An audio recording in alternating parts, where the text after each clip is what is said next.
Soyez tous les bienvenus pour une transmission de plus de l'Institut Vie pour tous. Thème général, la parole de vie, la communion de vie et pierre vivante pour l'édification. Nous sommes dans l'épître de Pierre, message numéro 26, le jugement de Dieu sur les faux docteurs.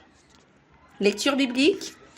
2 Pierre, chapitre 2, versets 10 à 22.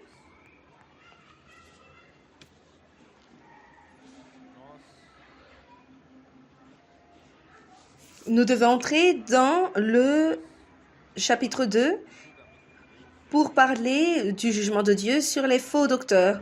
Mais tout cela a un arrière-plan qui est le chapitre 1 de 2 Pierre. Là où Pierre nous montre l'importance de la parole. La parole de Dieu, premièrement, nous donne la foi subjective. Comme le début, il dit, concernant, déjà dans le chapitre 1, il parle de la foi précieuse qui est comme une parcelle qui a été donnée pour chacun de nous tous, comme a été répartie la terre de Canaan pour tous les enfants d'Israël. Et cette foi subjective, nous gagnons en écoutant la parole. Romains 10, 17 dit que la foi vient de ce qu'on entend et ce qu'on entend vient de la parole de Christ. Alors, quand la parole vient de Christ, la parole vient de Dieu et cette parole produit la foi en nous. Et ça, c'est Christ qui est notre foi subjective, mais aussi quand nous recevons la parole qui vient de sa part et quand nous permettons que cette foi objective soit projetée à l'intérieur de notre cœur, cette foi objective devient notre foi subjective. Et c'est la portion de terre qui nous a été donnée comme une parcelle. Donc, la foi subjective, nous devons la travailler. Nous devons travailler sur cette foi afin que nous puissions croître dans la foi, mais tout cela est par la parole et tout est fait par la parole. Et à la fin du compte, nous allons participer de plus en plus en recevant la parole dans notre foi subjective. Nous allons participer de plus en plus de la nature divine. Et cela, et tout ce qui est Dieu, tout ce qui est la vie de Dieu, toute sa nature sera petit à petit transférée dans notre foi subjective, dans cette bonne terre que nous recevons. Et de cette forme, nous allons croître, associer la foi, la vertu, et avec la vertu, la connaissance, à la science, et avec la science, la tempérance, à la tempérance, la patience, à la patience, la piété, à la piété, l'amour fraternel, à l'amour fraternel, la charité. Nous produisons à la fin l'amour agapé de Dieu. Et toutes ces choses ont besoin d'exister en nous, mais aussi ont besoin d'être augmentées en nous. Et de cette forme, nous ne serons pas inactifs ou aussi infructueux, oisifs dans la connaissance de notre Seigneur Jésus-Christ. Et de cette manière, nous allons chercher de plus en plus, avec la plus grande diligence, confirmer notre choix et aussi notre élection. Et faisant ainsi, nous n'allons pas brancher, mes frères, dans cette marche chrétienne jusqu'à l'avènement du Seigneur. Et elle nous sera amplement accordée. L'entrée dans le royaume de notre Seigneur. Pour toi, mes frères et sœurs, tout est fait par la parole de Dieu. Notre foi subjective a été donnée par la parole de Dieu et la croissance de cette foi subjective est aussi par la parole. Et à la fin, l'entrée abondante, l'entrée amplement pour le royaume du Seigneur comme des vainqueurs sera aussi donnée par la parole. Alors, mes frères, Pierre nous alarme que nous devons donner la plus grande importance à la parole parce que tout est fait par la parole de Dieu.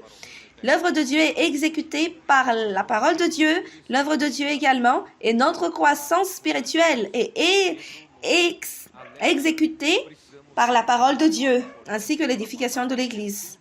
C'est la raison pour laquelle qu'à partir de versets 12 à 15, il a dit que tant qu'il vivra, il va tout faire afin que la vérité présente soit au milieu des frères qui reçoivent cette parole. Mais aussi que cette parole soit confirmée même après son départ, que l'Église puisse valoriser la parole de Dieu jusqu'à ce que le royaume du Seigneur arrive. Alors, à partir du verset 17 jusqu'à la fin du chapitre 1, il montre que les faux docteurs marchent, répondant que Pierre, avec Jean et Jacques, ils ont vu la gloire du Seigneur Jésus sur la montagne de transfiguration. Et Jésus a montré qui il est. Et ils ont vu la gloire et aussi l'explendeur de Jésus-Christ. Et une voix qui est venue du ciel confirmant que Jésus est le Fils bien-aimé de Dieu et que tout le monde devrait l'écouter. Et aussi, les faux maîtres ont dit que ils ont inventé ingénieusement cette fable que, donc, ils voudraient montrer que aucune prophétie ne vient de l'homme. Ce n'est pas une fable, personne n'a inventé. Mais ils étaient témoins oculaires de ce qui s'est passé. Et il dit aussi que, il veut dire également avec cela que cela n'est pas uniquement un fait que Jésus était dans la montagne de transfiguration. Il a montré sa gloire à ses 3 disciples, mais aussi que l'Église aussi puisse se confier en la parole prophétique. Parce que cette parole est plus que confirmée par l'Esprit. L'Esprit donne la confirmation de la parole prophétique. Et cela vient, mes frères, de ce qui avait été déjà prophétisé, qui s'est concrétisé, qui s'accomplissait. Alors, une parole qui vient de Dieu, une véritable parole qui vient de Dieu, qui est prophétisée par les apôtres, cette parole se concrétise. Cette parole réalise l'œuvre de Dieu et est suivie par des signes, comme ceux qui avaient été prophétisés. Alors, il alerte. Je pense que c'est le seul endroit de la Bible qui dit que la parole prophétique est comme une lampe dans un lieu obscur, ténébreux. Et cela, mes frères et sœurs, c'est la plus grande illustration que nous pouvons avoir dans la Bible, que la parole prophétique réellement nous donne. Donc, nous localise, nous illumine, nous donne direction au milieu d'une nuit obscure, là où le monde vit. Mais nous ne sommes pas dans l'obscurité. Nous ne sommes pas dans le ténèbre. Nous savons où nous allons à cause de la parole prophétique, parce qu'elle est une lampe qui illumine, mais aussi nous donne direction. Seulement suivre cette direction et nous allons arriver au matin qui est l'avènement de notre Seigneur Jésus-Christ comme l'étoile du matin qui se lève dans les cœurs. Alors, mes frères et sœurs, nous avons sécurité, tranquillité, que nous sommes dans le droit chemin, nous suivons la direction correcte et nous allons à la rencontre de l'avènement du Seigneur. Alors, mes frères, après toutes ces confirmations que Pierre nous a données, mais également de l'importance qu'il parle de la parole prophétique, de la présente vérité, de la parole de Dieu administrée à l'Église, elle nous alerte dans le chapitre 2 concernant les faux prophètes qui n'ont pas été désignés par Dieu pour parler au nom de Dieu, comme ce qui a été dit dans Deutéronome 18, que ceux qui parlent, ceux qui prophétisent au nom de Dieu, Dieu dit que si il y a des personnes qui prophétisent non selon ce que j'ai dit, ce faux prophète dans l'Ancien Testament sera mort. Et dans le Nouveau Testament aussi, il y a des faux prophètes qui prophétisent au nom de Dieu. Et Pierre, maintenant, nous alerte qu'il n'y a pas seulement les faux prophètes, mais les faux docteurs aussi sont répandus, se sont éparpillés pour donner des enseignements bibliques qui parlent de Dieu, qui parlent de la Bible, mais ils introduisent des hérésies de destruction au point de renier le Maître, le Seigneur qui les a rachetés. Et ils attirent sur eux une ruine soudaine. Cela est écrit dans 2 Pierre, chapitre 2, verset 1. Alors, c'est quoi hérésie? Dans la norme correcte, l'hérésie, ce sont les opinions contraires à la parole des apôtres.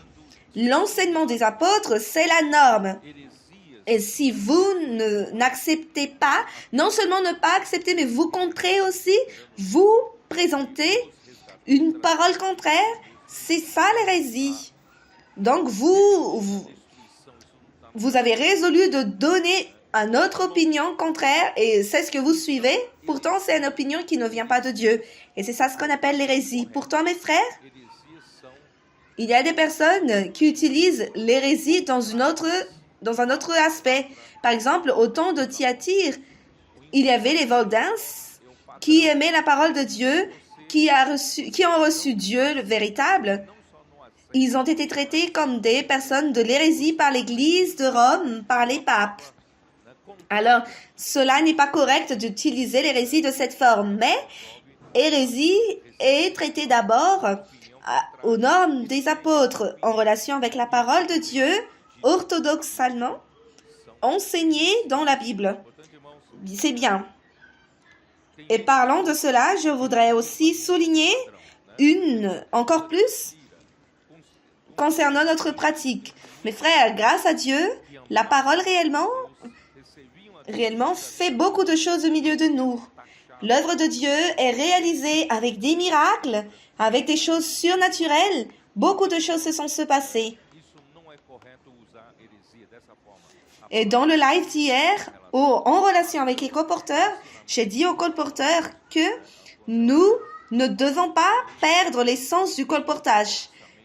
Ce n'est pas uniquement atteindre les objectifs, mais l'essence du colportage, mes frères, est administrer cette parole de vérité comme l'évangile du salut aux gens, aux personnes.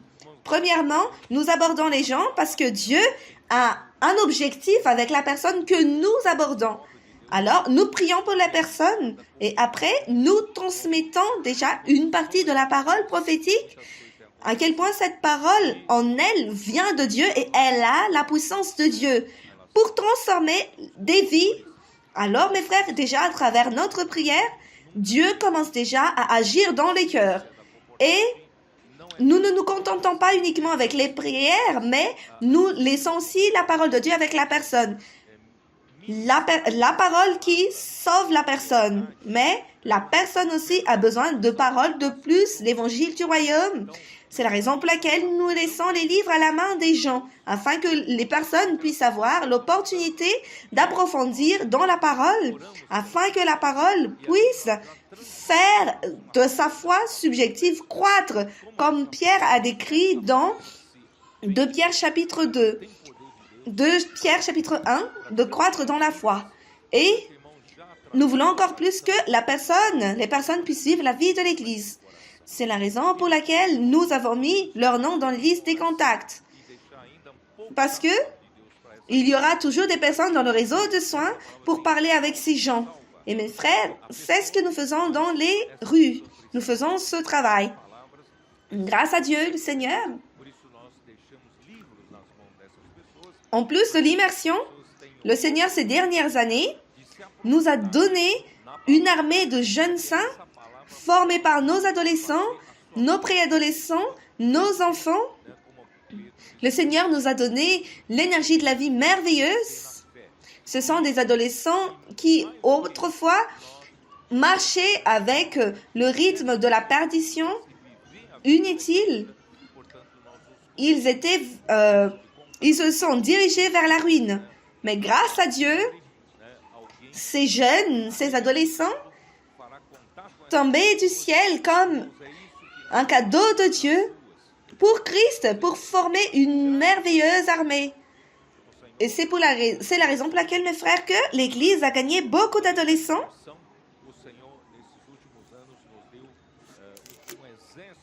Des adolescents qui aiment la parole, qui ont de l'amour révérend vers la parole, des expériences vivantes avec la parole, parce que cette propre parole transforme leur vie. Et grâce à Dieu, parce que pour canaliser cette énergie, Dieu a utilisé nos jeunes comme des capitaines qui collaborent avec les adolescents. Et encore plus que cela, l'Église entre également avec les intendants, des frères plus matures qui participent. Vous ne savez pas, mes frères, vous, les frères adultes, vous faites aussi partie de cela. Comme s'il y aura une réunion après. Ce mercredi, ici à Sao Paulo, il y aura une réunion des intendants. Parce que nous allons engager plus d'intendants. Vous êtes adultes, vous avez déjà travaillé, vous avez une maturité comme un être humain. Et vous avez aussi une maturité dans la vie spirituelle. Le Seigneur a besoin de vous maintenant pour aider et former cette équipe avec les adolescents et les jeunes, pour que nous puissions, en tant qu'Église, donner au Seigneur des moyens, afin que le Seigneur puisse faire son œuvre ici sur terre, d'accord? Alors, ne ratez pas, ce mercredi, il y aura une réunion des intendants à Sao Paulo. Pour avoir plus d'intendants, participez vous aussi. Vous savez, mes frères, que à un certain âge, si nous ne nous engageons pas dans l'œuvre du Seigneur, notre vie n'a aucun sens. Je ne sais pas si vous percevez cela, constatez cela, et vous donnez l'attention à d'autres choses, et vous finissez à vivre votre vie d'une routine et non entre les mains du Seigneur. Mais plus l'âge avance, plus nous avons de maturité, plus nous avons d'expérience et nous pouvons nous consacrer au Seigneur pour former cet instrument merveilleux que le Seigneur a. Alors, grâce au Seigneur, nous avons plus d'intendants jeunes, adolescents, avec lesquels le Seigneur fait des miracles. Et à travers l'opération Viens et vois, nos adolescents, nous en faisons des expériences dans des réunions, avant de faire des réunions, avant de faire des conférences. Nous commençons à avoir une petite expérience de sortir pour une demi-heure dans la maison des gens pour faire le viens et vois. Mes frères, c'est vraiment un miracle parce que nos frères, avec leur simplicité constituée de vérité, nos adolescents ont cette capacité parce que le Seigneur les utilise pour emmener d'autres adolescents. Soudainement, il y a 20 adolescents, 15, 30, jusqu'à 50 adolescents apparaissent. C'est une simple viens et vois de 30 minutes. Mais non seulement les adolescents viennent, mais aussi les adultes.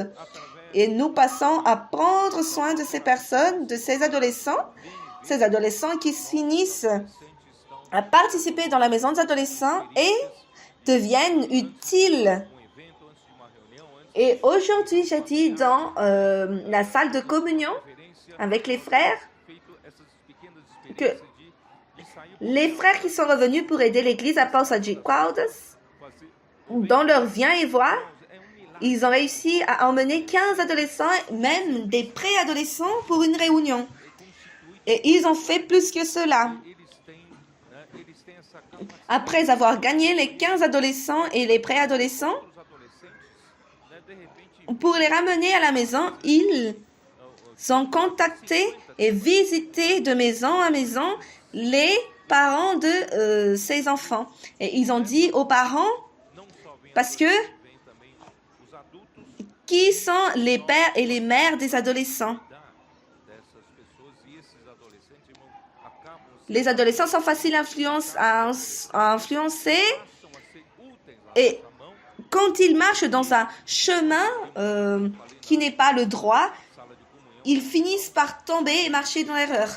Alors, les parents, en voyant cela, grâce à Dieu, mes frères, la maison des adolescents, le Viens et Vois, sauve nos adolescents. Et ils ont proposé à leurs parents, en les ramenant les enfants, l'Église prend soin de ces adolescents à travers la maison des adolescents. Et nous nous sommes engagés à prendre soin de ces enfants ou adolescents. Mais vous aussi, vous devez collaborer à ouvrir votre maison une fois par semaine. Et c'est ce qui s'est passé là-bas. Et la majorité des parents ont ouvert leur maison. Et toutes les semaines, les frères partent là-bas pour faire même des viens et vois dans leur maison, réunion familiale. Voilà la raison pour laquelle, mes frères, nous ne pouvons pas rester dans une maison de 4 murs. Avec la sagesse que le Seigneur nous donne, l'Esprit nous donne, nous devons accélérer les pas. Si nous disons, mes frères, si nous parlons que le Seigneur nous a donné un défi de doubler le nombre de personnes jusqu'au mois de juillet, nous ne pouvons pas rester avec la manière traditionnelle. Cela ne va pas s'accomplir. Gloire au Seigneur, avec une viens et vois, l'Église a pu réunir 15 personnes et toute l'Église peut faire cela. Donc, dans le viens et vois, il y avait 15 maisons ouvertes. Et avec ces 15 maisons ouvertes, nous pouvons déjà gagner d'autres personnes. Et si nous travaillons diligemment avec le Seigneur, regardez combien d'adolescents nous avons gagnés et combien de familles nous avons gagnées tout au long de ces mois. Si c'était d'une manière conventionnelle, nous n'allons même pas en parler. Mais de cette forme, c'est possible ou ne pas possible d'atteindre cet objectif. Donc, pour cela, mes frères, allons travailler parce que ça va bien se passer. Et une autre chose, tout le service de l'Église doit travailler avec la même direction, que ce soit la maison des adolescents, que ce soit le service pour les jeunes, le service pour les hommes, le service pour les femmes. Tous les services de l'Église, nous avons un seul objectif. C'est quoi le seul objectif? Gagner les personnes à travers la parole, engager les personnes par la parole et aussi emmener les personnes à vivre la vie de l'Église et aussi les édifier dans l'Église, mais aussi les faire en sorte de nous aider pour prêcher l'Évangile et gagner d'autres personnes. Et c'est quoi le moyen utile et utilisé pour tous les services? C'est quoi l'arme la plus efficace que l'apôtre Pierre vient de dire dans le chapitre 1, mes frères, tout est fait par la parole. C'est pourquoi aucun service ne devrait se confier dans la capacité déjà dans le service. Mais vous devez vous confier dans la parole. La parole a de la force, puissance. La parole transforme la vie. Alors, mes frères, n'utilisez pas des stratégies, des services. Allons utiliser la parole. Et l'objectif final est gagner des personnes dans l'Église avec nous pour être édifiés, mais aussi sortir avec nous pour prêcher l'Évangile. Et c'est de ça que Pierre nous parle. Et en relation à l'immersion de la parole de cette semaine, concernant Abraham, je voudrais aussi partager une chose que j'ai déjà dit aujourd'hui dans la communion. Lot n'aurait jamais dû avoir sa propriété particulière, avoir ses propres troupeaux, parce qu'il a accompagné son oncle Abraham, d'où est-ce que son oncle était sorti et va où? Son oncle sortait d'un endroit idolâtre, Ur en Chaldée. Et il est parti pour Canaan. Alors, en vérité, il était en route pour aller dans une terre où il ne savait même pas où se trouvait. Parce que le Dieu de gloire lui a donné. Et le Dieu de gloire lui a dit, sors de ta terre et va vers une terre que je te indiquerai. Alors, il était parti par la foi. Et dans Hébreux 11, nous dit que Abraham, par la foi, il a vécu une vie d'un étranger ici sur terre. Parce qu'il savait que sa patrie est céleste. Donc, il n'attendait rien de cette terre. Mais il mourut avec une parcelle de terre. Et ce qu'il a acheté, c'était juste une terre pour mettre le cadavre de sa femme. Cela montrait que le cœur d'Abraham n'était pas dans les choses de cette terre. Il se confiait dans le Seigneur qui lui a appelé. Mes frères, c'est ça la vie de l'Église? La vie de l'Église, c'est une vie, mes frères. Nous remercions le Seigneur par la puissance qui est dans la parole, qui nous a détachés des choses matérielles. Si jusqu'à maintenant vous n'avez pas encore cette expérience, parce que la parole n'a pas été encore forte pour vous. Mais si vous jouissez de la parole tous les jours, à tout moment, chaque jour, vous allez voir que vous êtes en train de vous détacher des choses matérielles. Est-ce que vous voyez cela? C'est la raison pour laquelle, mes frères, que l'Église à Jérusalem, on dit dans Actes 2:42, allons-y. Je voudrais vous montrer Actes 2:42. C'est quoi le secret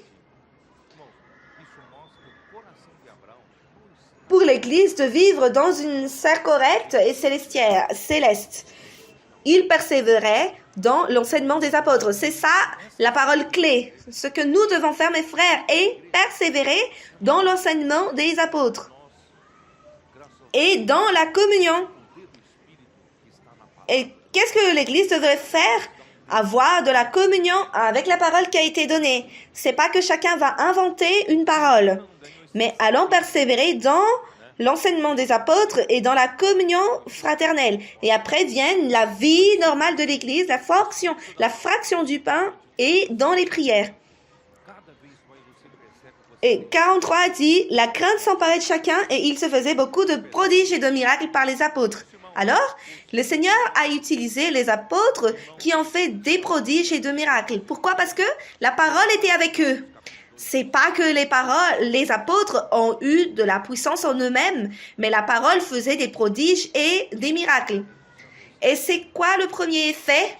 La première conséquence de la parole? En persévérant de cette parole. Tous ceux qui croyaient étaient dans le même lieu et ils avaient tout en commun. Et dans le verset 45, il a complété avec « Ils vendaient leurs propriétés et leurs biens et ils en partageaient le produit entre tous selon les besoins de chacun. » Alors, la première réaction et le premier résultat de la parole prophétique, c'est de les emmener à vivre dans une sphère céleste. L'Église vivait dans une sphère céleste, délivrée et détachée des choses matérielles. Si jusqu'à maintenant vous êtes comme Lot, qui cherche à avoir ses propres troupeaux, est-ce que vous voulez votre propre propriété? L'Église est dans un autre chemin, contraire à cela, parce que l'Église se détache de ces choses et vous vous attachez à ces choses. C'est pour cela, mes frères, que Abraham n'avait aucun cœur, n'avait pas le cœur par rapport à cela. Ces troupeaux, il prenait soin de cela pour Dieu. Il savait que tout ce qu'il avait été de Dieu. Et Abraham était comme quelqu'un qui administrait ces choses parce que Dieu lui donnait. C'est Dieu qui le dirigeait parce que Dieu lui a tout donné. Et Lot avait ses propres troupeaux, propriétés. Ces troupeau n'était pas pour Dieu, mais pour lui particulièrement. Vous comprenez? Alors c'est là le problème entier de la division. Parce que le cœur d'Abraham était pour Dieu, le cœur de Lot était pour lui-même. Et nous devons apprendre cette leçon, mes frères. Et en second lieu, Lot a choisi Abraham à dire, il n'y a pas d'autre moyen de marcher ensemble parce que nous avons une vision différente, un objectif différent. Parce que ma vie est pour Dieu, tout ce que je fais est pour Dieu et vous voulez tout simplement construire votre vie propre, avoir des patrimoines. Alors, on n'a pas le moyen de marcher ensemble. Et Abraham a donné à Lot donc la possibilité, l'opportunité de choisir en premier. Et il a choisi la plaine de Jourdain, la vie facile. Ne choisissez pas la vie facile. Ne choisissez pas la vie facile. La vie de l'Église n'est pas une vie facile. La vie de l'Église est une vie de renoncement de soi. La vie de l'Église est une vie d'aller prêcher l'Évangile, prendre soin des gens. Pourtant, la vie facile est « Oh, j'ai déjà assez de problèmes et je vais encore prendre soin des autres. » Pourquoi je vais me donner aux autres? Moi aussi, j'ai ma vie. Mes frères, allons ne pas choisir la vie facile. Grâce au Seigneur, gloire au Seigneur, parce que ceux qui servent le Seigneur n'ont pas choisi la vie facile. Qui aimerait souffrir lui-même? Qui aimerait sortir dans les rues pour prier pour les gens? Qui aimerait téléphoner? Les gens quelqu'un nous a passé votre contact, nous sommes ici pour prier pour vous. Nous voulons prendre soin de vous. Ah, moi, je ne veux pas savoir de cela. Ce n'est pas une vie facile. Et beaucoup de fois, servant avec les frères et sœurs, nous finissons par se heurter. Mais gloire au Seigneur, nous avons une vie céleste. Une vie d'un autre monde. Nous avons beaucoup de joie. Nous servons le Seigneur ensemble. Alors, mes frères, ne choisissez pas la vie facile. Et quand vous sortez, eux, ils ont vendu, les premiers chrétiens ont vendu leur propriété, ils ont donné à qui? Aux apôtres. Et comme si c'était Lot qui mettait devant Abraham ce qu'il a gagné. Parce que Abraham avait sa vie pour Dieu et moi aussi, je veux lui donner ce que j'ai. Prenez aussi soin de ce que j'ai pour Dieu. Tout ce que j'ai est pour Dieu aussi. Est-ce que c'est pas cela, mes frères? Alors, tout donner aux apôtres, comme si les apôtres donnent tout à Dieu. Mais si vous gardez pour vous-même, ça va être pour vous-même. Alors, cette vie facile, au commencement, vous commencez à vous éloigner de la parole prophétique, de la communion, jusqu'à ce que vous ne participez plus à la réunion et votre vie, dans votre vie, vous essayez toujours de vous montrer comme une personne pieuse. Et vous ne faites pas les choses horribles que ce monde fait, mais soyez en sûrs, mes frères, que votre vie commence de plus en plus à se diriger vers l'immoralité, corruption de ce monde. Peut-être que Lot a tenté de garder l'apparence, mais il n'a pas pu retenir sa famille. Sa famille, jusqu'à ce qu'ils arrivent à Sodome, regardez la posture de Sodome. Pratique de l'homosexuel explicite. Imaginez l'immoralité et aussi la manque de honte. Et la famille de Lot vivait dans cet environnement. Mes frères, ne vous éloignez pas de la parole. Allons aimer cette vie que nous vivons ici. Immersion dans la parole. Qui nous laisse en bonne santé, qui nous laisse et qui nous pousse à être utiles pour le Seigneur dans le viens et voir, pour prêcher l'évangile, colportage, prendre soin des gens. Cette vie est merveilleuse. Oh Seigneur Jésus. Maintenant, je vais entrer dans le message.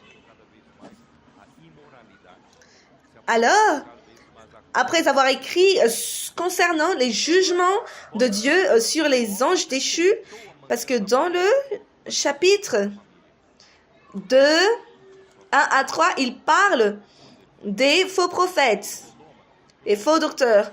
Mais après cela, il parle du jugement de Dieu sur les anges déchus, à partir du verset 4. Donc, il parlait des faux docteurs et après parle des anges. Verset 4, car si Dieu n'a pas épargné les anges qui ont péché, mais si les a précipités dans les abîmes. Donc, la chute des anges ont à voir avec l'histoire de Noé, en Genèse, parce qu'après cela, c'est passé l'histoire horrible que je ne voudrais même pas vous parler. Vous n'avez pas besoin d'avoir ça en tête.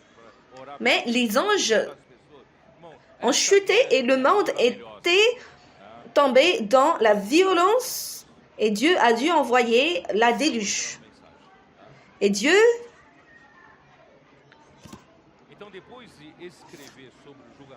donc ces histoires ont été associées avec l'histoire de Noé et de Lot.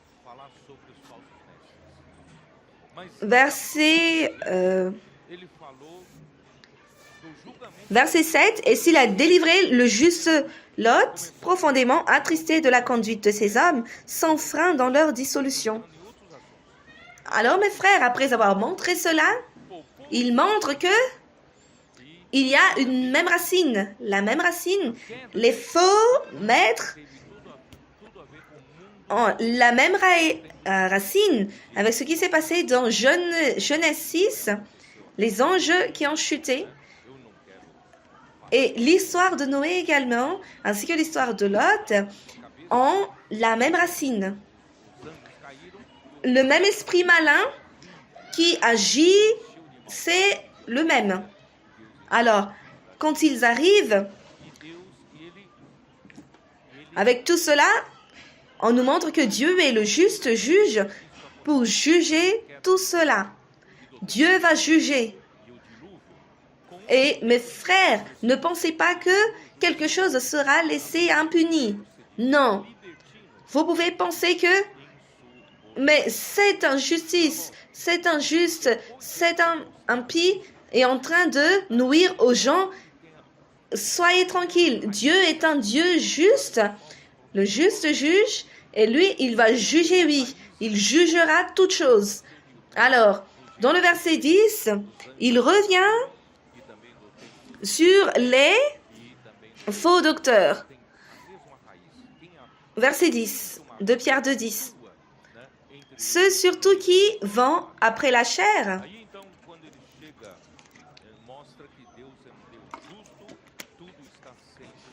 Dans un désir d'impureté et qui méprisent l'autorité, audacieux et arrogants, ils ne craignent pas d'injurier les gloires. Mes frères, en premier, il dit que ceux surtout qui vont après la chair dans un désir d'impureté. Mes frères, soyez sûrs que les faux docteurs sont des personnes qui ont déjà laissé la marche dans l'esprit il y a longtemps, mais ils marchent selon leur chair pour satisfaire leur chair. Alors, ils marchent, ils vont après les désirs. Les désirs, et leur désir peut être directement immoralité, mais ces passions aussi et désirs peuvent être l'ambition, peut être aussi des désirs occultes, de chercher de la célébrité, des disciples. Alors, ils vont après ses désirs et ses passions. Allons ne pas courir après nos désirs et nos passions. Courons après la volonté de Dieu. Allons avoir le même cœur que Jésus il a eu quand il a servi ici sur terre. Il n'a rien fait pour lui-même. Il n'a pas fait selon ce qu'il voulait. Et selon lui, il a tout fait selon la volonté du Père. Et nous ne sommes pas ici pour satisfaire notre passion, notre désir, nous sommes ici pour satisfaire le Seigneur et faire sa volonté. Alors, quand vous ne marchez pas selon l'esprit, quand vous marchez selon vos désirs, vos passions mondaines, c'est quoi le résultat? Le résultat, c'est d'injurier les gloires et mépriser l'autorité. Donc, vous ne reconnaissez plus l'autorité, vous méprisez l'autorité, vous n'avez aucune crainte de parler contre l'autorité que Dieu a établie. Et il y a des exemples au milieu de nous, quand nous commençons à perdre la vision et s'impliquer dans les propres désirs, commence à parler des paroles arrogantes qui méprisent l'autorité. Ça, c'est quelque chose d'horrible.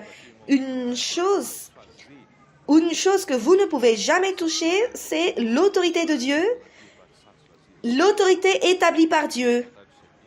Pour cela, mes frères, nous devons honorer nos pères, nos parents. Le premier principe de Dieu, c'est d'honorer les autorités. Et l'apôtre Paul nous a toujours enseigné cela. L'autorité dans l'Église, encore plus. Nous devons avoir un cœur d'honorer. Même si la personne fait quelque chose en erreur, ce n'est pas à vous d'avoir un cœur de rébellion, mais c'est le Seigneur qui a établi et le Seigneur qui en prend soin. Alors, mes frères, ne méprisez jamais l'autorité. Audacieux et arrogants, ils ne craignent pas d'injurier les gloires. Donc, ils parlent des paroles mauvaises. Je me souviens, mes frères, que quand j'ai écouté quelques frères qui ont servi en Afrique, et après, ces frères se sont rébellés contre le frère. Donc, ils ont diffamé, blasphémé le frère. Donc, même les incrédules ne font pas cela. Et nous étions très étonnés par rapport à cela. Mais après, ils ont influencé d'autres jeunes. C'était quelque chose d'horrible. Et vous, gloire au Seigneur, vous n'êtes pas passé par cela. Alors, nous devons avoir la crainte de parler mal de l'autorité. Verset 11, tandis que les anges supérieurs en force et en puissance ne portent pas contre elles de jugement injurieux devant le Seigneur. Alors, mes frères, les anges ont plus de force que nous et de puissance que nous, n'est-ce pas? Ils ont plus de capacité que nous, même ayant beaucoup de force et beaucoup de puissance, ils reconnaissent l'erreur, la crainte, ils ont la crainte de parler contre l'autorité. Est-ce que vous savez cela? Les anges savent cela.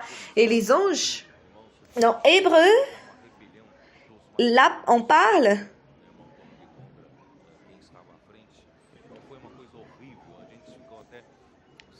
Hébreu, chapitre 2, verset 7. Tu l'as abaissé pour un peu de temps au-dessous des anges. Tu l'as couronné de gloire et d'honneur. Ici, on parle de l'homme Jésus. Même l'homme Jésus était fait au-dessous des anges. Ça, c'est l'homme créé par Dieu, excusez-moi. Tu l'as abaissé pour un peu de temps au-dessous des anges. Tu l'as couronné de gloire et d'honneur. Afin que par la grâce de Dieu, il souffrit la mort pour tous. Verset 9. Donc, Jésus même a été fait au-dessous des anges. Et nous aussi, l'être humain, nous avons été créés inférieurs aux anges. Alors, ici, on parle que les anges ont été créés avec une... Ils sont au-dessus, en force et en puissance. Mais ils savent qu'ils ne peuvent pas mépriser l'autorité de Dieu.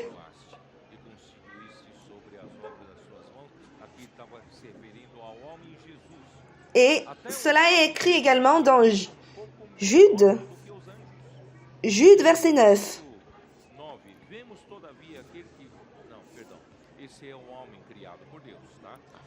Or, l'archange Michel, lorsqu'il contestait avec le diable et lui disputait le corps de Moïse, n'osa pas porter contre lui un jugement injurieux, mais il dit que le Seigneur te réprime.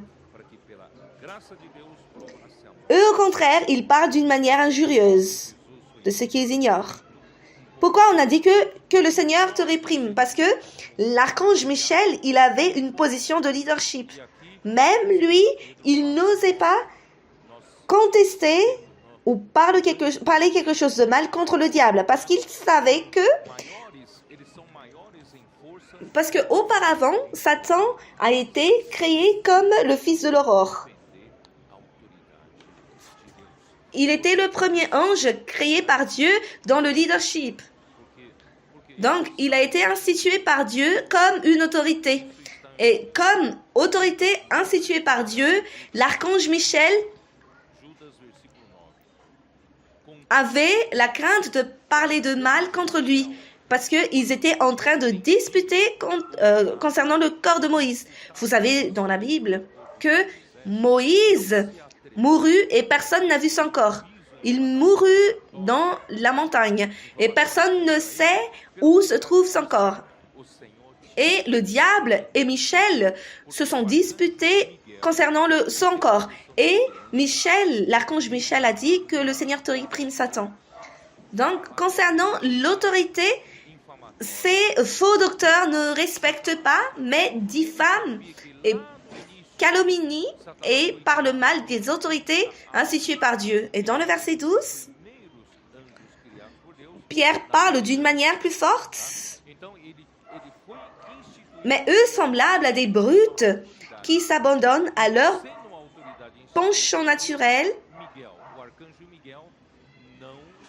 et qui sont nés pour être prises et détruites, ils parlent d'une manière injurieuse de ce qu'ils ignorent, et ils périront par leur propre corruption.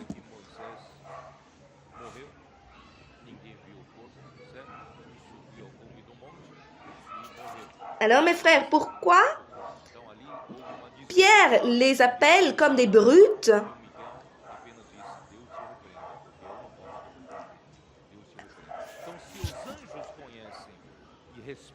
Pourquoi Pierre ici appelle ces personnes comme des brutes irrationnelles? Quelle est la différence entre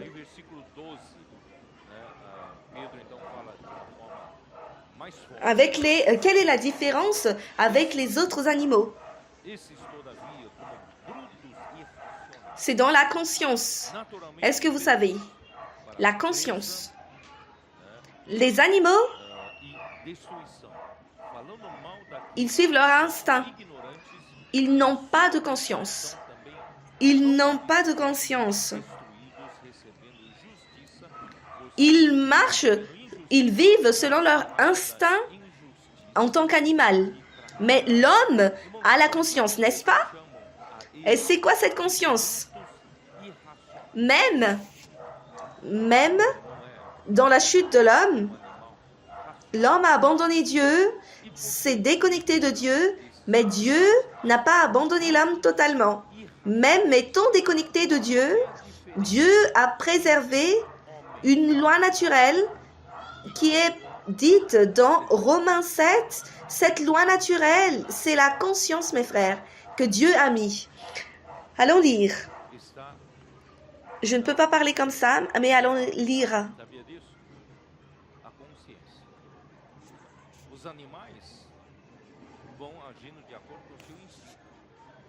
Verset 20.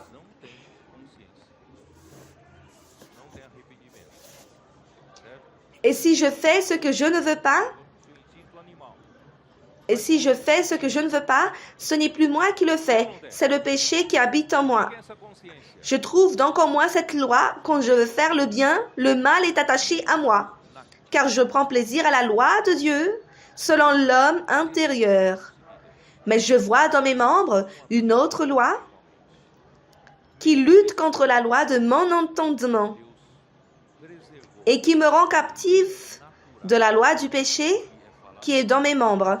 Alors, même avant que je me convertis, avant que je ne reçoive la nouvelle naissance dans la vie de Dieu, comme l'homme naturel, Dieu n'a pas abandonné l'homme. Dieu a toujours mis dans l'homme une loi naturelle de l'entendement qui me garde, qui ne me laisse pas déborder. Alors, c'est quoi la différence?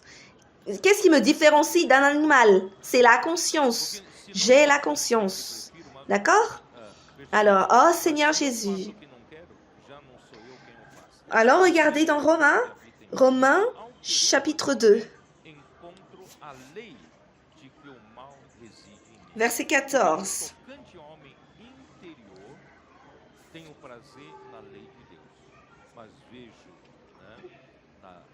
Quand les païens qui n'ont point la loi font naturellement ce que prescrit la loi, ils sont eux qui n'ont point la loi, une loi pour eux-mêmes. Ici, on parle des païens. Les païens, ce sont les incrédules. Ils n'ont pas reçu la loi de Moïse comme les enfants d'Israël ont reçu. Mais eux, naturellement,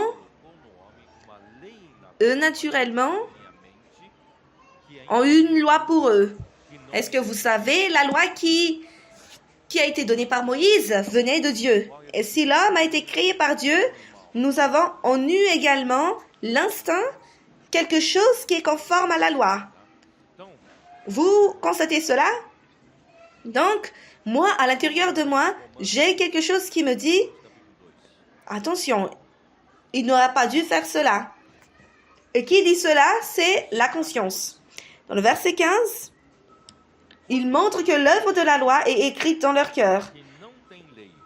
Cette loi, les païens n'ont pas, mais c'est gravé, écrite dans leur cœur ou dans la conscience.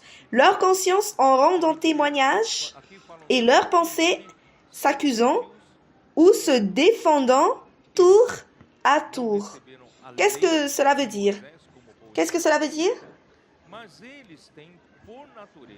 Vous avez la conscience que Dieu a laissée comme quelque chose qui est selon et conforme à la loi de Dieu. Mais les pensées veulent faire ce que les passions dictent ou le désir. Et Paul, il est en train de dire que dans Romains 7, que ses membres suivent une loi, et c'est la loi du péché et de la mort. Donc, il y a une tendance de suivre ce que les membres dictent, mais dans la conscience est dans la loi de Dieu. Alors, les pensées et la conscience se disputent. Est-ce que vous percevez cela? Même avant que vous ne vous convertissez pas. Donc, vous voulez faire une chose. Oh, mais j'ai envie de faire cette chose. Mais, donc, prenons un exemple comme si il y a une personne qui a laissé un téléphone, de l'argent. Et vous voyez cela? Ah, j'ai trouvé, mais j'ai pas volé. Il y a cette phrase célèbre, j'ai trouvé, mais j'ai pas volé. Et cela devient mien. Ou sinon, la caissière du supermarché vous a donné 100 reais de plus. Et vous trouvez dans votre pensée que, mais c'est lui qui a fait l'erreur, pas moi. Mais votre conscience va vous dire, oh, donc c'est une guerre à l'intérieur. Ramène, non. Donc, vous voyez que l'homme a cette conscience qui lutte contre l'entendement. Est-ce que c'est ça? Seulement que ces faux docteurs, ils sont contre leur conscience. Dieu a commencé à dire, vous êtes en train d'aller contre l'autorité de l'Église, contre la parole prophétique. Vous êtes en train de contredire ma parole en tant que Dieu. Mais ils continuent à marcher après leur propre ambition et passion. Et petit à petit, cette conscience est étouffée. Vous pouvez voir cela dans 2 Timothée.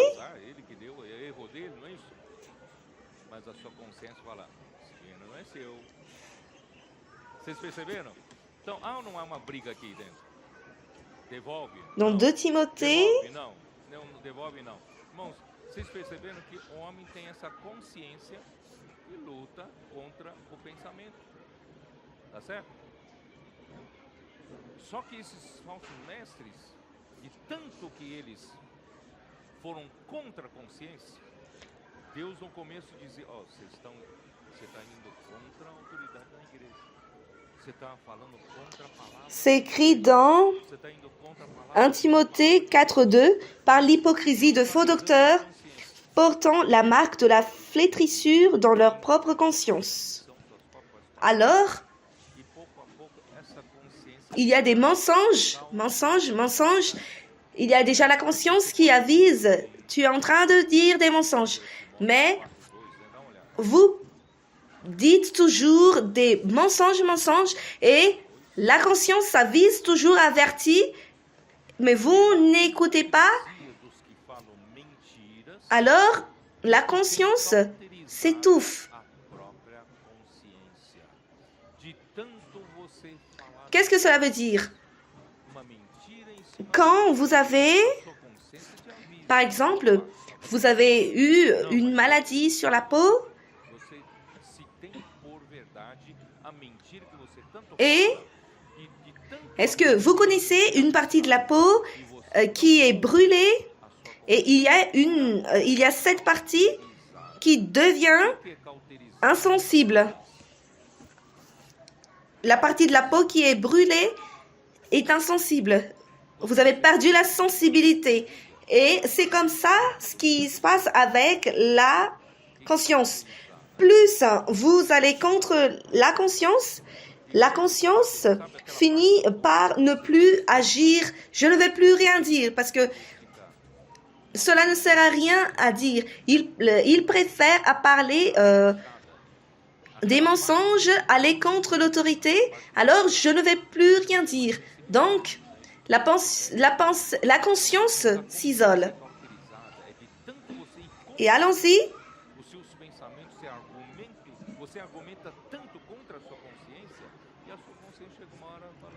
Pourtant, Pierre est en train de dire que il y a des personnes, ces personnes marchent vers la destruction et la ruine. Parlent des mensonges, veulent gagner de terrain, diffamer les gens, l'autorité. Qu'est-ce qui se passe? Ils sont devenus des prisonniers. Pourquoi? Pour la destruction. Pourtant, mes frères, à cause de leur ignorance, pourquoi ils agissent comme ça? Dans Éphésiens 4,18, ils ont l'intelligence obscurcie, ils sont étrangers à la vie de Dieu à cause de l'ignorance qui est en eux, à cause de l'endurcissement de leur cœur. Donc, à cause de l'ignorance, étrangers à la vie de Dieu, endurcissement du cœur. Verset 19, ayant perdu tout sentiment, ils se sont livrés à la dissolution pour commettre toute espèce d'impureté jointe à la cupidité. Alors, il n'y a plus de frein. Il n'y a plus de frein parce que la conscience a déjà fini. Donc, tout est permis. Et c'est ça. Il parle mal. Allons continuer. Il parle mal. Ici, c'est parler mal, c'est diffamer ou calomnier. Allons donc, verset, où est-ce que je suis? 12.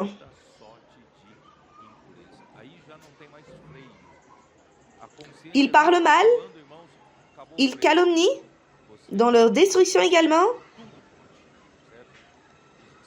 avant d'être détruits. Avant de détruire ce qu'ils veulent détruire, eux-mêmes, ils se détruisent. Ils calomnient.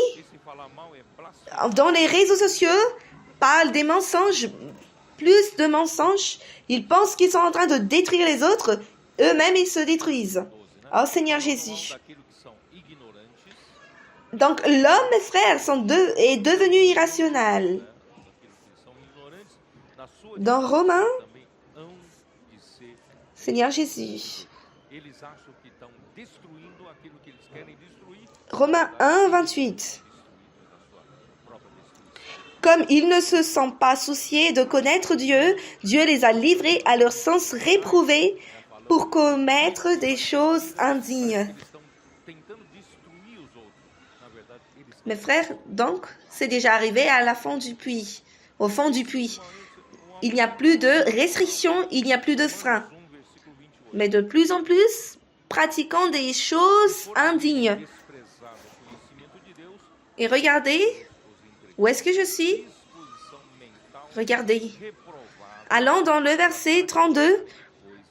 Et bien qu'ils connaissent le jugement de Dieu, déclarant dignes de mort ceux qui commettent de telles choses, non seulement ils les font, mais ils approuvent ceux qui les font.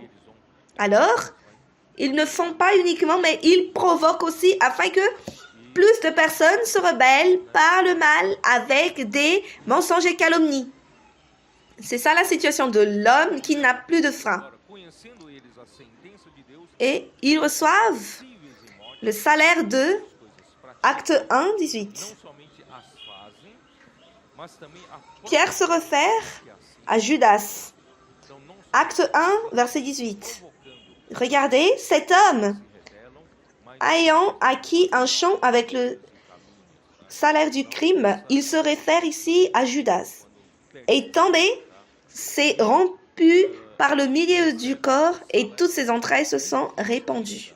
Donc, il se réfère à Judas, qui a trahi Jésus, qui a vendu Jésus pour 30 cycles d'argent. Et après cela, il s'est répandu, il s'est précipité et il s'est rompu par le milieu du corps et toutes ses entrailles se sont répandues. rompeu-se pelo meio e todas as suas Il a reçu, se il a reçu le salaire du crime.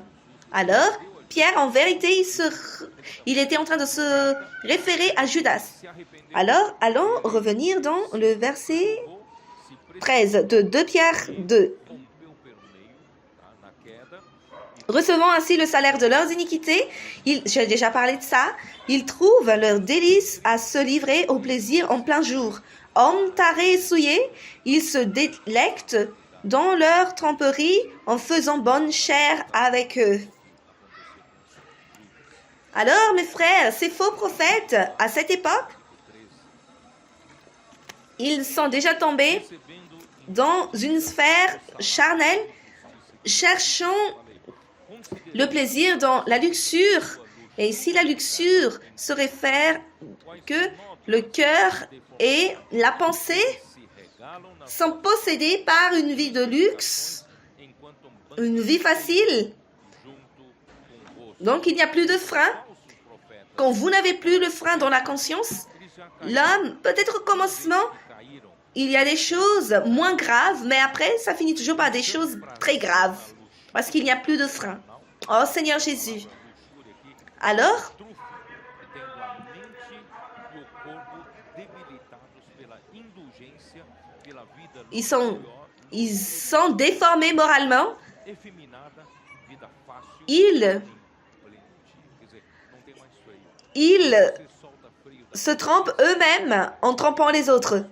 Pode até fazer coisas muito en faisant bonne chère avec vous dans les fêtes d'amour. Ici, faire chère avec vous, c'est un banquet. Allons dans Jude 12. nódoas são manchas, Ce sont des écueils dans vos acapes, deformidades, faisant impudemment bonne chère, se répaissant eux-mêmes. Ici, on parle de fête d'amour. Ce sont des nuées sans eau, poussées par les vents, des arbres d'automne sans fruits, 2 fois morts, déracinés. aqui banquetear convosco, Alors, mes frères, banquetear aqui, ils Judas, font chère avec vous. Bonne chère. C'est quoi bonne chère? C'est un banquet, c'est une fête d'amour. vós Nous faisons toujours la fête d'amour ici avec nous. Nous faisons ça 2 fois par an, n'est-ce pas? Mais la fête d'amour, les premiers chrétiens, mes frères, ils ont eu cette pratique de faire une fête, festin. Un festin qu'ils appelaient festin d'amour. Et souvenons-nous que Paul a associé cela à la Sainte Seine du Seigneur. Et Paul a averti que vous êtes en train d'utiliser cette fête d'amour comme pour commémorer le Seigneur, la Sainte Seine. Mais vous êtes en train de boire, vous êtes en train de manger, comme vous êtes en train de profiter de cette fête pour remplir vos ventres. Et Paul a dit cela dans 1 Corinthiens 11. 1 Corinthiens 11. Ça s'est passé dans la fête d'amour, leur fête d'amour. 1 Corinthiens 11, 20. Lorsque vous vous réunissez, ce n'est pas pour manger le repas du Seigneur. Car quand on se met à table, chacun commence par prendre son propre repas et l'un a faim, tandis que l'autre est ivre. Oh Seigneur Jésus, n'avez-vous pas des maisons pour y manger et boire? Ou méprisez-vous l'Église de Dieu et faites-vous honte à ceux qui n'ont rien à manger? Que vous dirai-je? Vous louerai-je? En cela, je vous loue point. Je ne vous loue point. Donc, la Sainte Seine et aussi cette fête a été mélangée. Ils ont eu la fête d'amour dans la Sainte Seine du Seigneur. Alors, quelqu'un s'amusait à manger, d'autres s'amusaient à être dans l'ivresse. Donc, c'était ça, la fête d'amour. Et la fête d'amour a été mélangée par la Sainte Seine, à la Sainte Seine. Et c'était ça la vie des frères. Comme Amir dit toujours,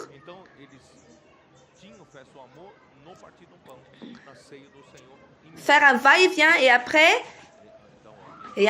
disparaître et après faire la fête avec les autres. Se dissimuler parmi les frères.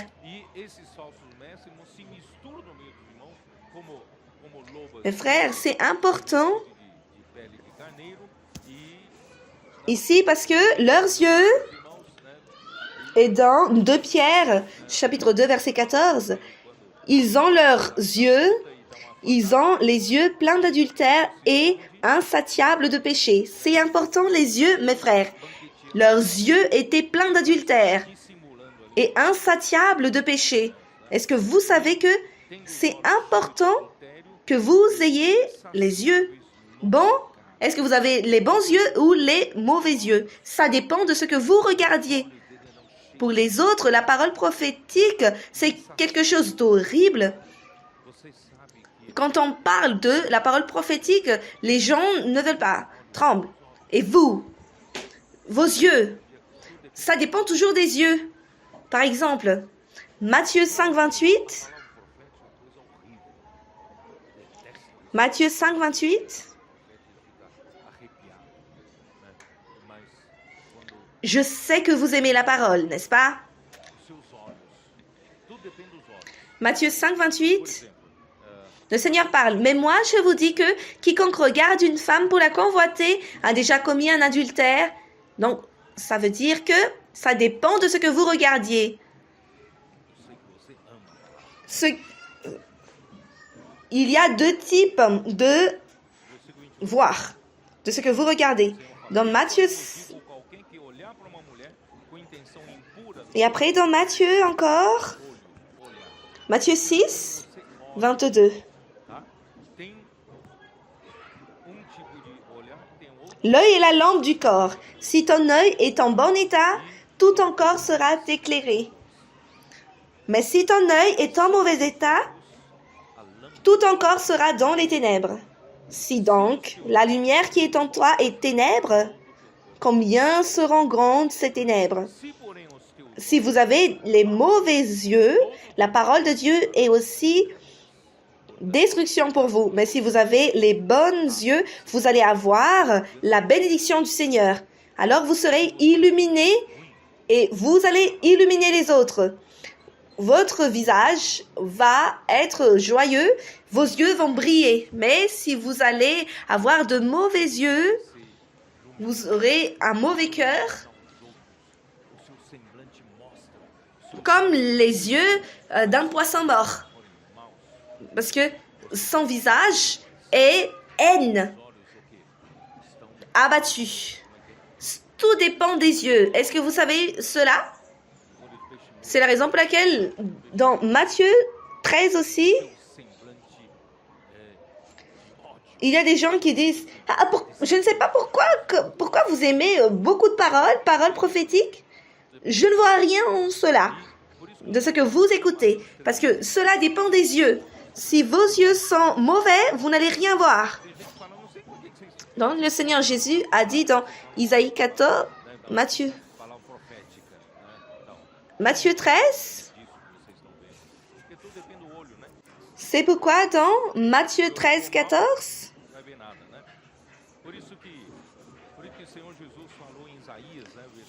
Matthieu 13, 14, et pour eux s'accomplit cette prophétie d'Isaïe.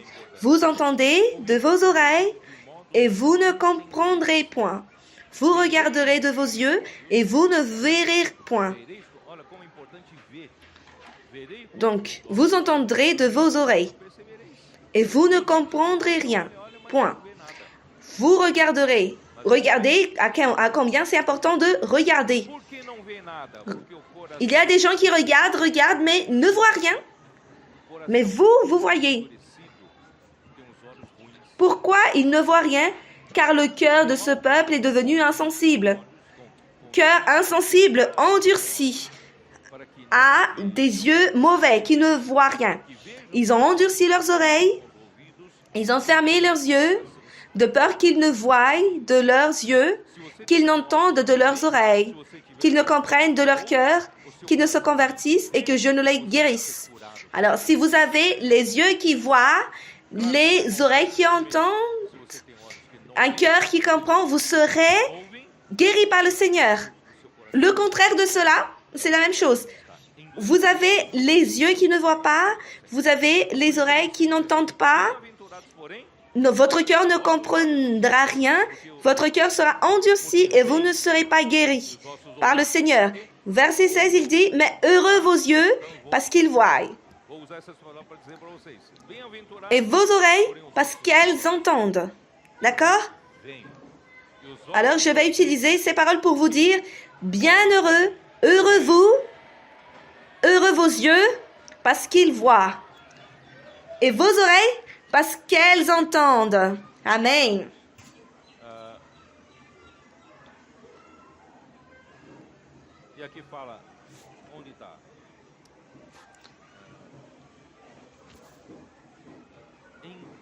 Et ici, on dit, où est-ce que nous sommes?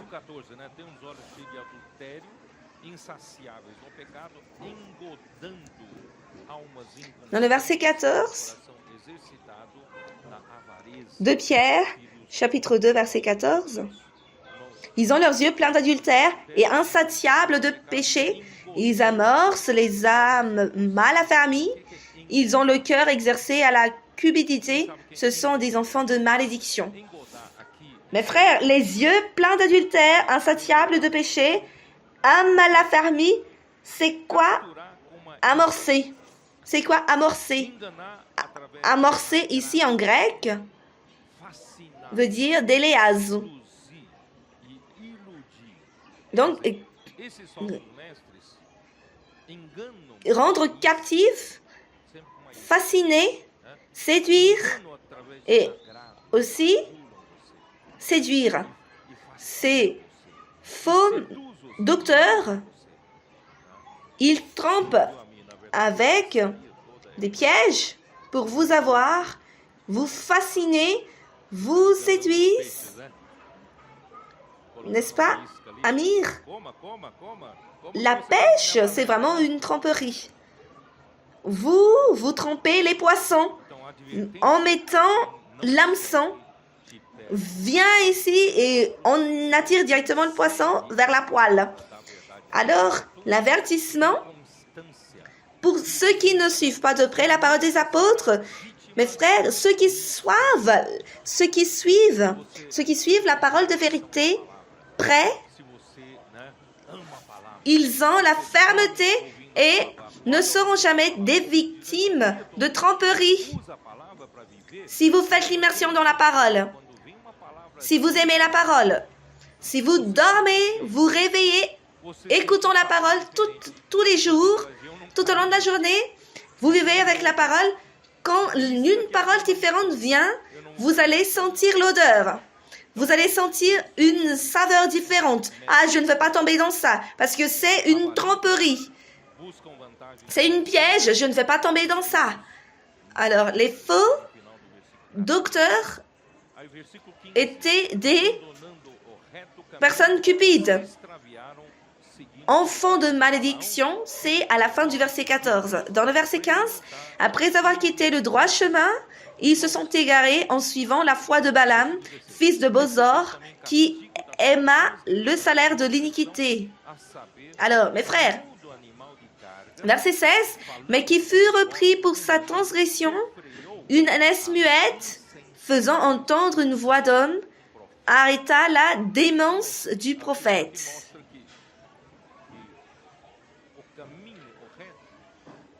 Alors, mes frères, ici, il montre que le chemin droit, le droit chemin, ils ont quitté le droit chemin. C'est quoi le droit chemin? Mes frères, le droit chemin, c'est le chemin de la vérité dans le verset 2. Est-ce qu'on ne parle pas du droit chemin? Le chemin de la vérité?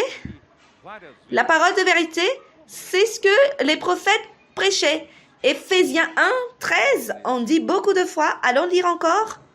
Éphésiens 1, 13. On dit, en lui, vous aussi, après avoir entendu la parole de la vérité, l'évangile de votre salut, en lui, vous avez cru et vous avez été scellés. Donc, la parole de la vérité, l'évangile de votre salut. L'évangile, c'est la bonne nouvelle qui nous sauve. Mais a besoin aussi de notre foi. Vous devez croire en la parole. Quand vous croyez, la parole de la vérité vous sauve. C'est l'évangile qui sauve. La parole de la vérité qui va transférer la vérité de la foi objective pour être votre réalité subjective. Et c'est ce que Dieu est en train de faire au milieu de nous. Et c'est pas un mensonge ce que Dieu est en train d'instituer en vous, dans le cœur.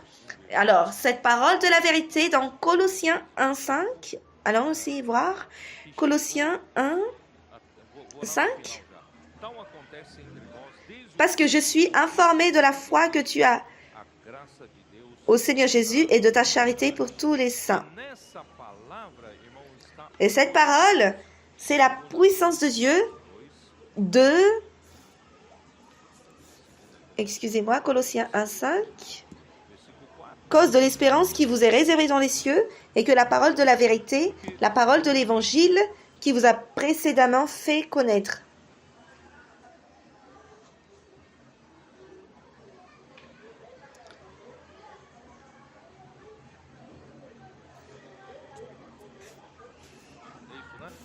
Deux Corinthiens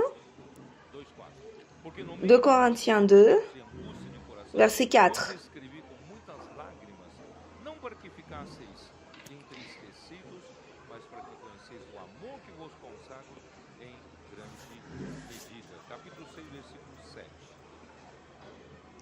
Seigneur Jésus,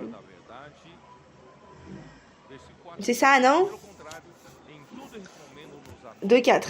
C'est dans une grande affliction, le cœur angoissé et avec beaucoup de larmes, que je vous ai écrit, non pas afin que vous fussiez attristés, mais afin que vous connaissiez l'amour extrême que j'ai pour vous. 2 Corinthiens,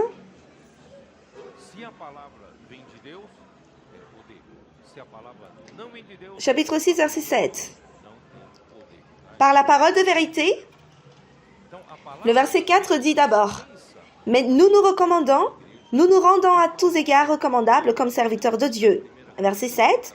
Par la parole de vérité, par la puissance de Dieu, par les armes offensives et défensives de la justice. Ça veut dire quoi? La parole de la vérité, c'est la propre puissance de Dieu. Ce n'est pas une puissance, ce n'est pas la puissance de l'apôtre Paul, c'est la puissance de Dieu. Et si la parole vient de Dieu, elle a de la puissance.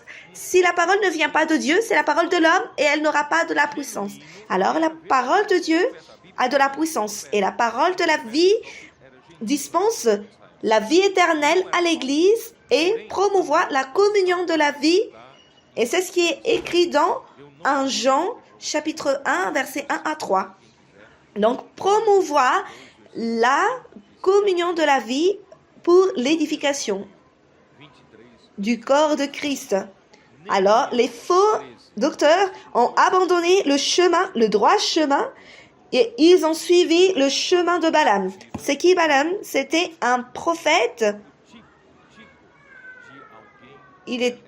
On lui appelle, la Bible lui appelle comme un prophète. Il n'était pas le prophète en Israël. Mais il aimait le salaire de l'injustice, d'iniquité. Et je ne vais pas vous lire, mais je vais vous donner les versets. Nombre. Dans Nombre.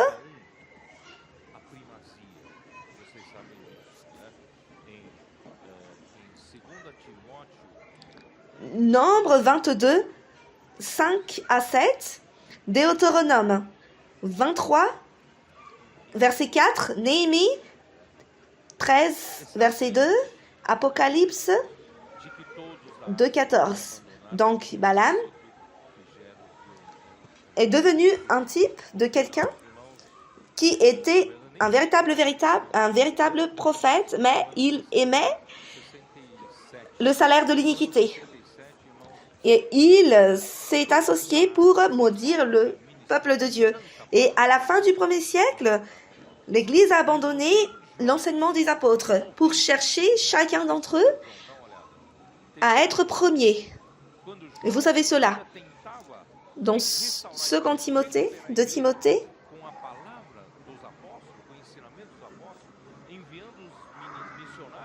1,15.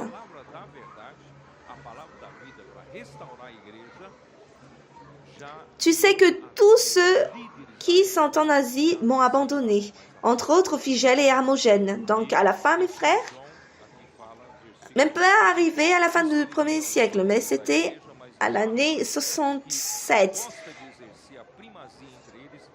Toute l'Asie, que Paul a administré beaucoup de paroles, a fini par abandonner Paul. Et à l'année 90, dans 3 Jean, quand Jean a tenté de restaurer l'Église, a récupéré l'Église avec la parole des apôtres, il a envoyé des missionnaires pour apporter la parole de la vérité, la parole de la vie pour restaurer l'Église. Il n'y avait plus, les leaders de l'époque n'acceptaient plus la parole de Jean. Et dans 3 Jean, on dit dans le verset 9, « J'ai écrit quelques mots à l'Église, mais Diotrephe, qui aime à être le premier parmi eux, ne nous reçoit point. » Alors mes frères, il y avait déjà une dispute par rapport à être premier, par rapport à la leadership, par rapport à la position. Donc, les gens n'étaient plus là-bas pour la parole de la vérité qui est l'enseignement des apôtres. La raison pour laquelle, mes frères, que dans le 2e siècle, il y avait la lutte pour la position.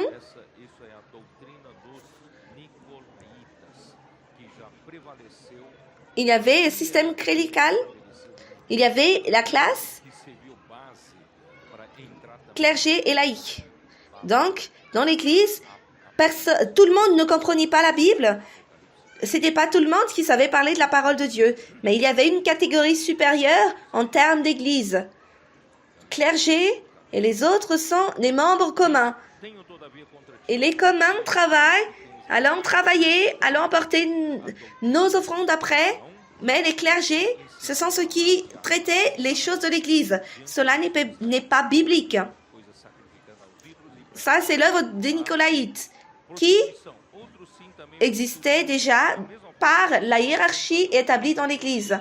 Comme une base, c'était une base pour que la doctrine de Balaam entre. Allons regarder dans Apocalypse 2. via Balaão é que então nós temos que, né, sustentar Seigneur Jésus, Apocalypse 2, 14. de clérigos, né, Mais j'ai quelque chose contre toi, c'est que tu as là des gens attachés à la doctrine de Balaam, qui enseignaient à Balak à mettre une pierre d'achoppement devant les enfants d'Israël, pour qu'ils mangeassent des viandes sacrifiées aux idoles et qu'ils se livrassent à l'impudicité.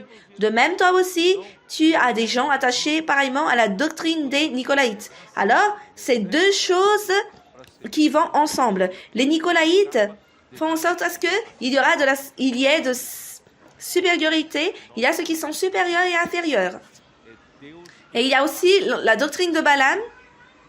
Nous devons soutenir cette catégorie de clergé Deus inventou isso. et ils sont salariés. Donc, les clergés servaient le Seigneur dans l'Église avec les salaires.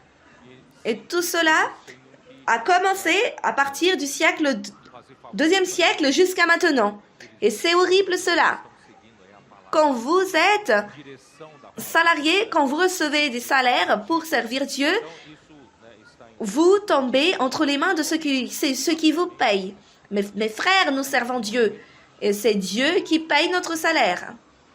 Et gloire au Seigneur, mes frères, parce que nos coporteurs, c'est Dieu qui a inventé cela.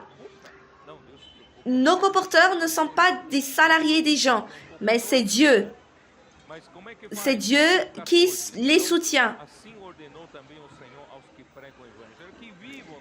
Et ils ne sont pas en train de faire des faveurs pour quelqu'un. Ils sont en train de suivre la parole, la direction de la parole. Et ils sont régis par cela. Dans 1 Corinthiens 9, 9, 1 Corinthiens 9, 9, car il est écrit dans la loi de Moïse, tu m'emmuceleras point le bœuf quand il foule le grain. Dieu se met en peine des bœufs. Dieu se préoccupe des coporteurs, des ouvriers. Mais verset 14, de même aussi le Seigneur a ordonné à ceux qui annoncent l'évangile de vivre de l'évangile. Mais comment vivre de l'évangile? Si vous faites de l'évangile, quelqu'un doit payer. Gloire au Seigneur. Le coportage est une manière que le Seigneur a inventée. Alors, gloire au Seigneur. Ils reçoivent. N'ai-je pas dit hier que notre préoccupation n'est pas uniquement d'atteindre les objectifs. Battre les objectifs, c'est pour perfectionner de notre caractère, afin que nous ne soyons pas accommodés. Nous devons toujours chercher à être perfectionnés, produire beaucoup plus pour le Seigneur. C'est la raison pour laquelle Pâques parle des objectifs pour améliorer notre productivité. Mais l'essence de la chose, mes frères, c'est l'obéissance au Seigneur, l'obéissance à la parole du Seigneur. De prêcher l'évangile du royaume afin que la fin puisse venir. Et c'est ça notre charge. Et par amour au Seigneur et par amour aux gens. Parce que les gens sont désespérés, comme abattus comme des brebis qui n'ont point de berger. Et nous emmenons la parole de la vérité qui sauve ces âmes. Et pour les emmener aussi à vivre la vie du royaume, afin qu'ils soient des vainqueurs comme nous, qui luttent pour le royaume. Et nous voulons engager chacun d'entre eux. C'est ça notre cœur quand nous sortons pour prêcher l'évangile. Et c'est ce qui nous soutient. C'est Dieu qui nous soutient. Si vous travaillez pour gagner, si vous faites le colportage pour gagner de l'argent, ça ne va pas fonctionner. Mais si vous faites le colportage par amour à Dieu et aux gens, c'est le Seigneur qui soutient. Et gloire au Seigneur par rapport à cela. J'ai besoin de terminer. Allons dans 2 Pierre 2, 17 à 19. Ces gens-là sont des fontaines sans eau, des nuées que chasse un tourbillon. L'obscurité des ténèbres leur est réservée. Avec des discours enflés de vanité, ils amorcent par les convoitises de la chair, par les dissolutions, ceux qui viennent à peine d'échapper aux hommes qui vivent dans l'égarement. Ils leur promettent la liberté quand ils sont eux-mêmes esclaves de la corruption, car chacun est esclave de ce qui a triomphé de lui. Opa, vai chover. Mes frères, cela veut dire que les faux docteurs sont comme des fontagnes. Essa névoa, Quand vous cherchez des fontaines d'eau, qu'est-ce que vous voulez? né, são impelidas Vous voulez d'eau, n'est-ce pas? Mais ici, on parle que ce sont des fontagnes sans eau. na igreja nossa, Alors, proferindo palavras jactanciais. tromperie. Falam coisas Je suis une fontaine qui n'a pas d'eau. jactanciais. Et quoi d'autre? Des nuées que chasse un tourbillon. Quand la nuée vient, Engordam oh, vous dites, ça va pleuvoir. suas libertinagens Parce que nous avons vécu de la sécheresse et la nuée vient. prometem libertação, quer dizer, falam, Mais c'est la nuée qui chasse un tourbillon. estão numa escravidão, vocês não estão vendo, não sei o quê. L'obscurité des ténèbres leur est réservée avec des discours enflés de vanité. Donc, des discours enflés de vanité, qui n'a aucun contenu. Il n'y a aucune vérité. Ils amorcent par leur convoitise de la chair, Porém, par les dissolutions, ceux qui viennent à peine d'échapper aux hommes qui vivent dans l'égarement. como fala, Et ils promettent la liberté. Qu'est-ce que ça veut dire?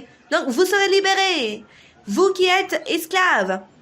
Mais eux-mêmes, ils sont dans l'esclavage de la corruption. Alors, eux, tanto poder oh Seigneur Jésus, destes tem aparência do homem espiritual. nuée qui chasse un tourbillon, ont l'apparence de la piété, mais qui n'a aucune force. C'est écrit, qui n'a aucune force de la vie. Il est écrit dans 2 Timothée 3, 5. Judas 13 fala, são árvores sem Ayant l'apparence de la piété, mais reniant ce qui en fait la force. Éloigne-toi de ces hommes-là. apenas Donc l'apparence d'un homme spirituel já viram algum qui n'a aucune force, car n'a pas la parole. ano Parce que ce qui a la force et la puissance, c'est pas l'homme, mais c'est la parole. empurrado pelas ondas? São eles Alors c'est une te trazer coisas fontaine sans eau. que enchem você de sujeira.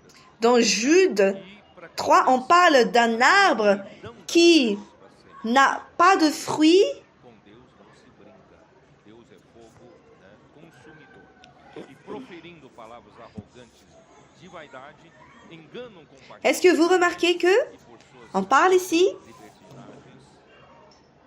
d'une fontaine sans eau? parece a fugir dos que andam no erro e conduzem. Jude 13 dit que Eles vemos c'est une arbre qui n'a pas de fruits. estão vencidos pela C'est une vague furieuse de la mer, rejetant l'écume de leur impureté. Est-ce que vous voyez l'océan qui jette ses ordures? Portanto, se depois de terem escapado das Et c'est ce que les faux docteurs sont en train de faire. Ils apportent leur impureté, Salvador Jesus Cristo, se deixam auquel l'obscurité des ténèbres est réservée pour l'éternité. Alors avec Dieu, ne jouez pas. Dieu est un feu dévorant. primeiro, pois melhor lhes Donc il parle des discours remplis de vanité. após conhecê-lo, volverem para trás, apartando-se do santo mandamento Donc, que lhes fora dado, com eles a il conduit les autres dans l'erreur. verdadeiro cão, Ils sont des esclaves de la corruption, parce qu'ils ont été vaincus par la corruption.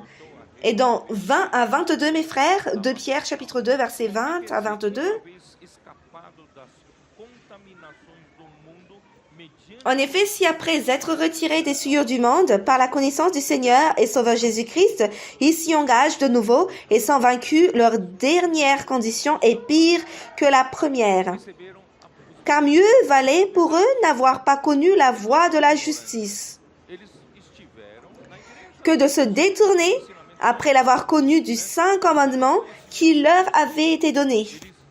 eles escaparam das contaminações, mas eles se deixaram. Il leur est arrivé ce qui dit un proverbe vrai. Le chien est retourné à ce qu'il avait vomi, et la truie l'avait s'est vautrée dans le bourbier. Não, realmente é certo. Quando os crentes Qu'est-ce que ça veut dire? Être retiré des souillures du monde par la connaissance du Seigneur Jésus-Christ et Sauveur. Ils s'y engagent de nouveau et sont vaincus. Donc, ce sont des personnes qui ont déjà reçu les bénéfices de la parole prophétique, de la parole de vérité. Ils ne sont pas des ignorants. Ils étaient dans l'Église, jouissant de l'enseignement des apôtres. ils avaient la connaissance du Seigneur Jésus-Christ. Pedro não está falando de qualquer um, não. Está falando dos líderes que, né, reconheceram a palavra. Mais ils se sont retirés. Ils ont été vaincus et leur dernière condition est pire que la première. Mes frères, c'est vraiment cela. Quand les croyants tombent dans la rébellion et entrent dans la question de corruption, c'est pire que la première condition, l'incrédulité. Alors, que le Seigneur nous protège de cela. Ils sont des leaders connus après avoir suivi l'apôtre. Et Pierre ici est en train de parler des leaders qui reconnaissaient la parole, qui ont suivi l'apôtre, mais ils ont eu des désirs non confessés. Ils ont lutté pour être le premier, ou bien pour l'ambition, ou pour la cupidité, ou pour l'avarice. Et ils n'ont rien à offrir. Et quand ils étaient avec l'apôtre, ils étaient couverts par les ailes de l'apôtre, mais une fois que ils ont diffamé les leaders, les apôtres, ils sont dans leur compte propre compte. Et il faut montrer les produits. Est-ce que vous parlez mieux que les apôtres? Ils n'ont rien à présenter. C'est une fontaine sans eau, un arbre sans fruits. Et c'est une situation horrible. Et qu'est-ce qui se passe? L'Afrique? Récemment, l'année dernière, j'ai reçu une nouvelle. Ils ont donné de l'argent pour acheter des disciples en Afrique. Ça, c'est horrible. Parce que les personnes qui donnent de l'argent pour avoir des personnes, ils sont des personnes corrompues. C'est quelque chose d'horrible. Mais, je dis cela, c'est pas loin de nous. Ce que Pierre est en train de relater, c'est pas loin de nous, c'est au milieu de nous.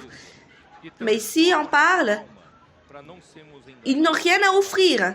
Ce qu'ils ont à offrir, c'est de parler mal. Et si leurs disciples sont trompés, les autres, quelques-uns tentent de revenir, mais ils ont déjà été contaminés par la mort et c'est difficile de revenir. Mais quelqu'un va payer pour tout cela. C'est la raison pour laquelle la parole a de la puissance.